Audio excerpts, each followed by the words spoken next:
Hindi pa kayo expired, sir? Ano yan? Hindi pa kayo expired? Ay, hindi. Nagkano na nga ako eh. Narinig niyo po? Mataas na eh.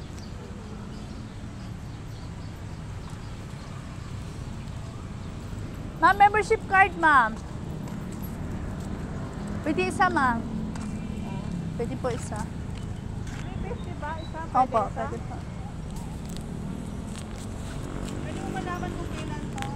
Sige po. Hindi, i-check ko sa loob kasi ito yung sa akin. Ako na lang. Na-renew na ho ba ninyo yan, ma'am? Ay, 2025. Oh, pero i-renew ninyo agad. Hindi, yung mamaya. isa. Hindi, ginagamit ko kasi yung husband ko. So, isa muna kami. Opo. Ito muna. Tanong ko muna dyan kung ilang buwan pa pag wala na balikan ko dito. Ah, sige po.